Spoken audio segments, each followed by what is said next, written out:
দুনিয়ার হিন্দু এক হও, অস্তিত্ব রক্ষার লড়াই, হিন্দুদেরকে ঐক্যবদ্ধ হতে হবে।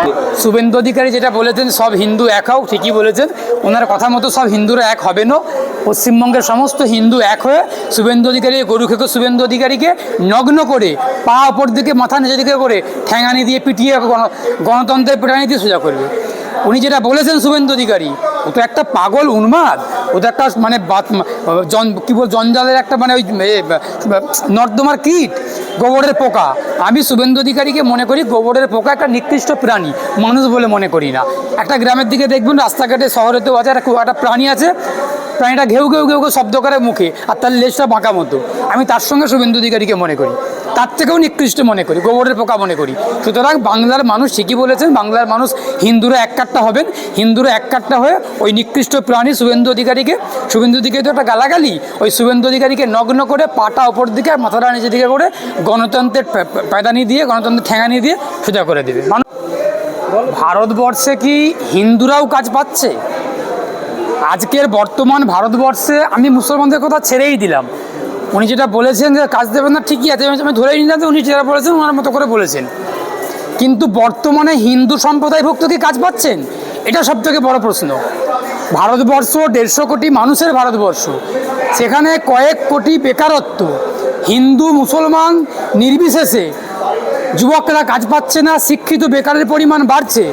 মুসলমানদেরকে দূরে রাখার চেষ্টা হচ্ছে, ভালো কথা, কিন্তু আমার প্রশ্ন হচ্ছে হিন্দু সম্প্রদায়ভুক্ত হিন্দু যুবকরা কি কাজ পাচ্ছেন? হিন্দুরাও বেকারত্বের জ্বালায় আত্মহত্যা করছেন, মুসলমানরাও বেকারত্বের জ্বালায় আত্মহত্যা করছেন। সুতরাং ভারতের বেকার শিক্ষিত যুবকরা কাজ না পেয়ে অবসাদে ভুগে আত্মহত্যা করছেন। এই তথ্যটা ঢাকা দেওয়ার জন্য, এই প্রসঙ্গগুলোকে ঢাকা দেওয়ার জন্য, মোদী সরকারের ব্যর্থতাকে ঢাকা দেওয়ার জন্য, বেকারত্বের জ্বালাকে না ঘুচিয়ে আসামের মুখ্যমন্ত্রী হেমন্ত বিশ্ব শর্মা এই কথাগুলো বলেছেন। আসলে হেমন্ত বিশ্ব শর্মা একটা রাজ্যের মুখ্যমন্ত্রী, বিজেপি শাসিত রাজ্যের মুখ্যমন্ত্রী। আমরা যারা বলি, আমরা যারা বামপন্থীরা, আমরা যারা মানুষজন বলি যে বিজেপি সাম্প্রদায়িক দল, বিজেপি দুর্নীতিগ্রস্ত দল, বিজেপি ভারত বিরোধী, আর বিজেপি ভারতের সংবিধান বিরোধী দল, সেই আমাদের বক্তব্যটাকে হেমন্ত বিশ্ব শর্মা প্রতিষ্ঠিত করলেন। একটা ভারতবর্ষ হিন্দু, মুসলিম, শিখ, খ্রিস্টান, বৌদ্ধ, পার্সি সমস্ত মানুষের ভারতবর্ষ। সেইখানে একটা রাজ্যের মুখ্যমন্ত্রী সংবিধানের নামে শপথ নিয়ে একই কথা বলতে পারেন? তাহলে কেন্দ্রের মোদী সরকার, বিজেপি সরকার কি করছেন? তার দলের একজন মুখ্যমন্ত্রী তিনি যদি এরকম সাম্প্রদায়িক কথাবার্তা বলেন, এরকম লাগাম ছাড়া কথাবার্তা বলেন, সংবিধান বিরোধী, তার জন্য কি ব্যবস্থা নিয়েছেন? এই প্রশ্ন মোদী সরকারের কাছে থাকলো। আসলে এই বিজেপি শাসিত রাজ্যের মুখ্যমন্ত্রীগুলো, বিজেপির যে নেতা মন্ত্রীগুলো, তাদের দায়িত্ব হচ্ছে মোদী সরকারের যে একটা ব্যর্থতা, কাজ নেই, কর্ম নেই, বেকারত্ব বাড়ছে, মানুষের হাতে কাজ নেই, পেটে ভাত নেই, বাসস্থান নেই, বস্ত্র নেই, এই যে একটা অস্থির পরিস্থিতি, গোটা ভারতবর্ষ জুড়ে জঙ্গিরা তার জায়গা করে নিয়েছে। ভারতবর্ষটা ক্রমেই জঙ্গিদের দখলে চলে যাচ্ছে মোদী সরকারের নেতৃত্বে। আমি আবারও স্পেসিফিক্যালি নাম ধরে স্পেসিফিকভাবে বলছি, প্রধানমন্ত্রী নরেন্দ্র মোদীর শাসনাধীনে অমিত শাহের নেতৃত্বে ভারতবর্ষটা জঙ্গিরা দখল নিচ্ছে। যেই তালিবানদেরকে বিজেপি বলতো আফগানিস্তানের তালিবান সরকার আছে, সেই তালিবানদের সঙ্গে ভারতের সরকার, ভারত সরকারের প্রতিনিধিরা আফগানিস্তানে গিয়ে গোল টেবিলে আলোচনা করছে, বৈঠক করছে। কিসের স্বার্থে? কেন আলোচনা হচ্ছে? সুতরাং নরেন্দ্র মোদীর সরকার ভারতবর্ষটাকে জঙ্গিদের হাতে বিক্রি করে দিচ্ছেন। যেই বিএসএফ, বর্ডার সিকিউরিটি ফোর্স, যারা আন্তর্জাতিক যারা সীমানাতে মানে বর্ডারেতে যারা বর্ডার রক্ষী, যারা গার্ড দেন বর্ডারেতে, তারা সীমান্ত খুলে দিচ্ছেন। কিসের বিনিময়ে? ঘুষের বিনিময়ে, তোলার বিনিময়ে। সেই জঙ্গিদের কাছ থেকে তোলা নিচ্ছেন।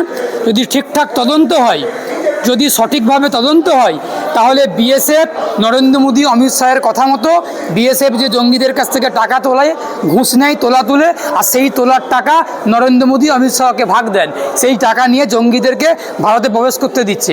আর জঙ্গিরা পাকিস্তান থেকে, আফগানিস্তান থেকে, বাংলাদেশ থেকে ভারতবর্ষে প্রবেশ করছেন, ভারতবর্ষে ঢুকে ভারতবর্ষের মাটিকে জঙ্গিরা ব্যবহার করছেন।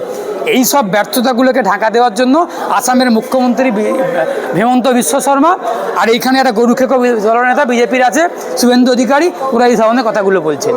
শুভেন্দু অধিকারী বলছেন যে সব হিন্দুরা এক হও, হিন্দু ভাই ভাই, 26-এ হিন্দুদের সরকার হবে পশ্চিমবাংলায়, কি বলবেন?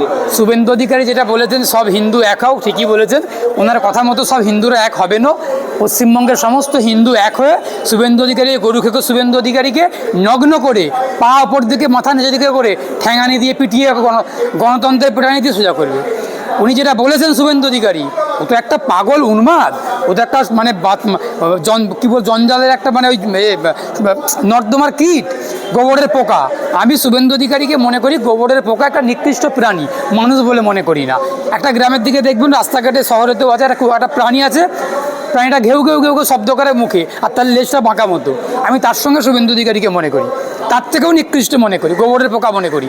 সুতরাং বাংলার মানুষ ঠিকই বলেছেন, বাংলার মানুষ হিন্দুরা এক কাট্টা হবেন, হিন্দুরা এক কাট্টা হয়ে ওই নিকৃষ্ট প্রাণী শুভেন্দু অধিকারীকে তো একটা গালাগালি, ওই শুভেন্দু অধিকারীকে নগ্ন করে পাটা ওপর দিকে আর মাথাটা নিচের দিকে করে গণতন্ত্রের প্যাদানি দিয়ে, গণতন্ত্রের ঠ্যাঙানি দিয়ে সোজা করে দেবে। মানুষজন বলা কয়া হচ্ছে আমাদের রাজ্যে জঙ্গি পাওয়া যাচ্ছে, এই আবহাওয়াতে আমাদের রাজ্যের বিরোধী দলনেতা শুভেন্দু অধিকারী শওকত মোল্লাকে বলছেন জঙ্গি।